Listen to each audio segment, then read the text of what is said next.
Continuamos en la UNED y estamos en el grado de Historia de las Religiones. Estábamos hablando del budismo.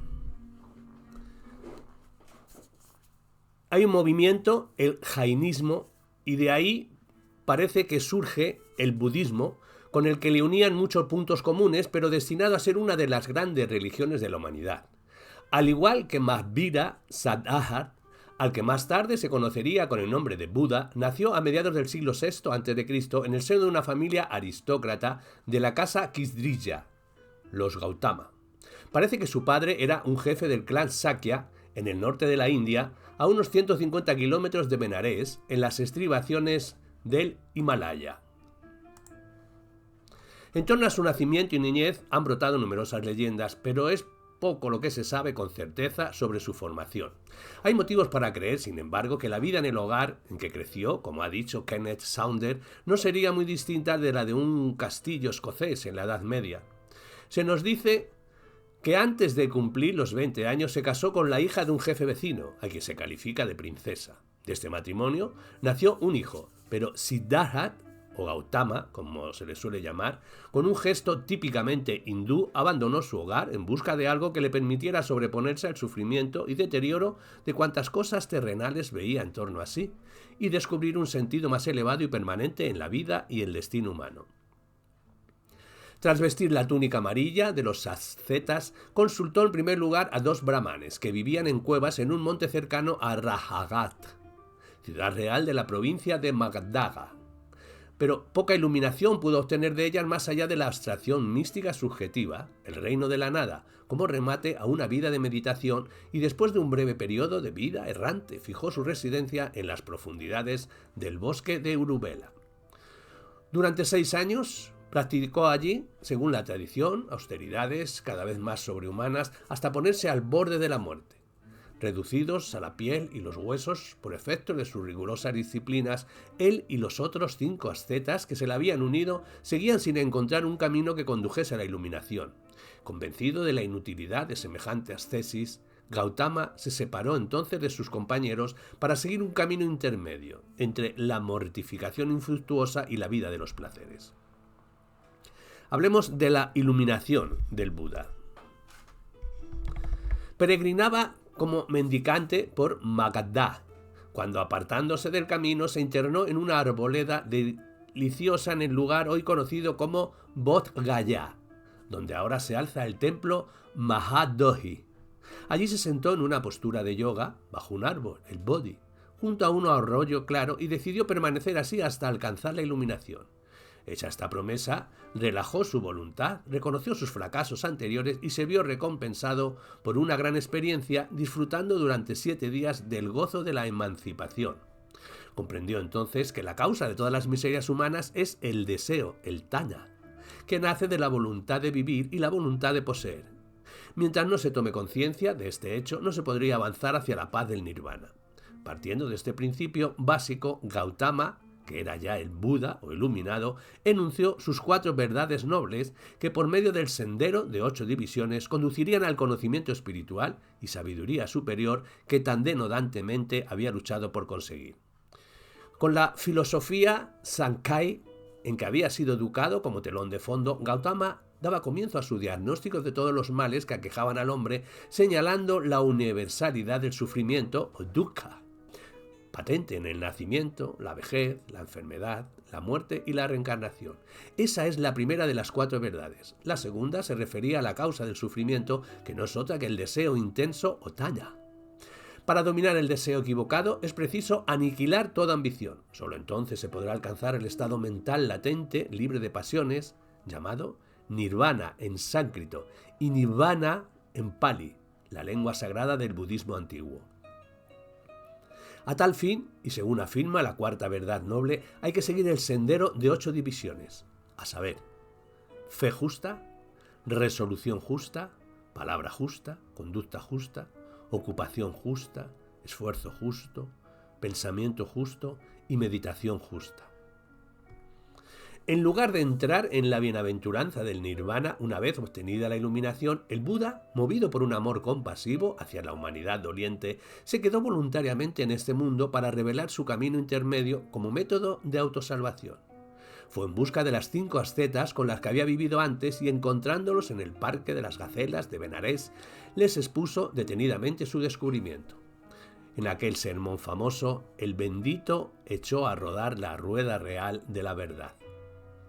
Durante el resto de su vida se dedicó a predicar esta ley o el Dharma, que para muchos, en aquella época y las sucesivas, iba a ser una verdad salvadora y la respuesta más convincente al problema humano. Hablemos del camino intermedio. Efectivamente, las 4 verdades nobles y el sendero de 8 divisiones venían a ser poco más que un camino intermedio entre la búsqueda hinduista de la emancipación por el conocimiento y las obras y el austero ascetismo de los jainíes para alcanzar el mismo fin. Quedaba anulado el sistema de castas, así como el orden ritual brahmánico, el monismo de los Upanishads y de hecho toda concepción de la divinidad o del yo, el Atman, como ego o alma permanente e individual. La doctrina del karma y la creencia en la reencarnación y transmigración conservaban la posición central que habían ocupado en el hinduismo y al igual que en el jainismo, el nuevo movimiento era esencialmente monástico en tanto en cuanto el modo de vida budista presuponía, en quienes lo adoptasen, plenamente la convivencia en órdenes religiosas regidas por una regla y una disciplina definidas. Al mismo tiempo, sin embargo, se preveía la existencia de un laicado que, como el del jainismo, se comprometiese a cumplir los 4 preceptos contra la destrucción de seres vivos: el hurto, la falsedad y la impureza, con ciertas modificaciones que los hicieran compatibles con la vida doméstica normal. La castidad, por ejemplo, se interpretaba como fidelidad en el matrimonio y se permitía quitar la vida con fines alimenticios. Las bebidas embriagadoras, el juego, la asistencia a ferias, el callejeo a horas improcedentes, la ociosidad y el trato con personas deseables quedaban estrictamente prohibidos. El buen laico, en fin, debía vivir con moderación y contribuir con sus limosnas al sostenimiento de los monasterios. De este modo iría acumulando méritos y si bien no podía esperar la emancipación en esta vida, al morir podría pasar a uno de los cielos para guardar allí el renacimiento en un estado más alto, en el camino hacia el nirvana. La irrealidad del yo. Donde el budismo difería fundamentalmente del hinduismo era en su interpretación de la naturaleza del yo. El Buda estaba de acuerdo con Mahavira en que para detener la rueda del renacimiento hacía falta algo más que recto conocimiento, pero para Gautama no era el alma, sino el karma, lo que sobrevivía después de la muerte. Pensaba que el ser humano se compone de un agregado de 5 elementos o sandhas, del impulso vital, a saber: 1. El cuerpo y los sentidos. 2. Los sentimientos y sensaciones. 3. La percepción sensorial. 4. Las voliciones y facultades mentales. Y 5. La razón o conciencia. Todos estos elementos constituyen al individuo en un ser único, pero están cambiando continuamente y su unión se disuelve con la muerte. Eso que llamamos el alma o ego no tiene existencia permanente ni real, dado que la personalidad humana no es más que un conglomerado de sus sanghas. Lo mismo que un carro no es más que la suma de sus partes. El cuerpo no es el yo, puesto que puede ponerse enfermo contra su voluntad. Otro tanto puede decirse de los demás elementos que integran la unidad funcional. Todos se hallan constantemente en estado de devenir y, en consecuencia, carecen de permanencia o realidad eterna. Lógicamente, las ideas de reencarnación y transmigración no encajaban demasiado bien dentro de esta doctrina de lo que se denominó el anatta, el no yo. Todo lo que transmite en el siguiente nacimiento es el karma acumulado en esta vida. La recurrencia de sensaciones e ideas crea una ilusión de mismidad. En realidad se trata únicamente de la continuidad de una serie de sandhas o agrupaciones temporalmente consolidadas que se hacen pasar por un yo. Lo que transmigra es un flujo de energía que se reviste de un cuerpo tras otro, como se puede pasar la llama de la mecha de una vela a la mecha de otra. Todo lo que realmente sabemos u observamos de nosotros mismos o del mundo que nos rodea son esos estados de conciencia siempre cambiantes. Por tanto, si todo está y es incesante devenir, no hay ningún ser eterno, ninguna unidad subyacente o Brahman como absoluto, ninguna personalidad permanente, humana o divina. En efecto, la permanencia del yo o del mundo de las apariencias es la gran ilusión que hay que desechar si se quiere lograr la liberación de la rueda del devenir perpetuo. La voluntad de vivir y poseer, la sed de vida consciente con todos sus dolores y miserias, los deseos y los placeres pasajeros, a todo hay que renunciar. O como reza el símil budista, para extinguir la llama de la vida hay que consumir el aceite que mantiene la lámpara encendida. La señora Rhys Davids ha mantenido que el propio Buda no enseñó la doctrina negativa de la irrealidad del yo, Analta, que le atribuyen los documentos canónicos más recientes. No habría atraído a una multitud tan entusiasta de discípulos, ni habría podido poner en marcha un gran movimiento, piensa esta autora, si se hubiera limitado a predicar su dharma de liberación de las miserias de la vida, la ilusión de un yo permanente y la extinción en el nirvana. Pero la doctrina del Analta, como las 4 verdades nobles y el sendero de 8 divisiones, es un elemento original del budismo demasiado fundamental para desecharlo a la ligera. El atractivo del nuevo movimiento residía en el hecho de dar expresión práctica en un sistema coherente a las creencias y aspiraciones de la India del siglo VI a.C. y siguiente, despojadas de las sutilezas metafísicas del hinduismo místico y del ritual brahmánico y la segmentación en castas. Era esencialmente lo que afirmaba ser un camino intermedio, capaz, a pesar de su interpretación, de la identidad humana y de la confusión que dicha interpretación introducía en la doctrina de la reencarnación, de satisfacer las necesidades de la humanidad doliente, agobiada bajo el peso de la dukkha, un término pali que abarca todo tipo de discordia presente en la existencia cotidiana, no solo el dolor del mundo, sino también todas sus limitaciones, tensiones, imperfecciones y transitoriedad. Se pretendiera o no la inexistencia absoluta, y el Buda siempre se negó a suscribir la doctrina de la aniquilación, el objetivo final buscado, que se alcanzaría una vez eliminadas todas las ataduras, el espejismo de un yo permanente, la tiranía de los sentidos, la mala voluntad hacia el prójimo. Esto era la emancipación del karma y la cesación de todo dolor y aflicción en la paz trascendental del nirvana. Se nos dice que en cierta ocasión, acusado de ser un nihilista y predicar la aniquilación, el Buda declaró: «Eso es lo que no soy y lo que no afirmo. Ahora, como antes, predico el dolor y la cesación del dolor».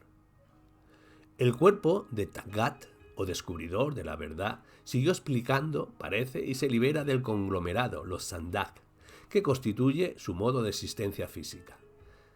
Es este un estado profundo, inconmensurable, insondable como el océano.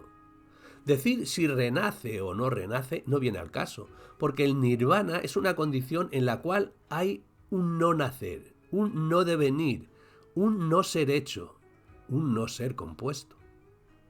Si no existiera lo no nacido, lo no devenido, lo no hecho, lo no compuesto, no habría escapatoria para lo no nacido, lo devenido, lo hecho y lo compuesto. En esta terminología oscura y enrevesada describía el Buda el objetivo final, la cualidad de arat o digno, es decir, la santidad. Al término de un largo y laborioso proceso en el que una a una van disolviéndose todas las ataduras, queda abierto el camino para el avance final hacia la iluminación superior, el Samdhoit, y de esta al nirvana, la condición negativa de enfriarse como se apaga una llama o un fuego por falta de combustible. Poco de semejante hay en esto a lo que el pensamiento occidental entiende por aniquilación total.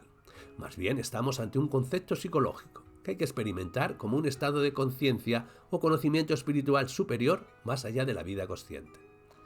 El Buda mismo afirmaba haber gustado un anticipo de él en el momento de su iluminación, y aunque incapaz de definir el nirvana, sabía que significaba el fin de la lucha terrenal contra el dolor y el deseo, la emancipación completa de todas las ataduras y de la ilusión de la individualidad. el Mahayana y el Hinayana.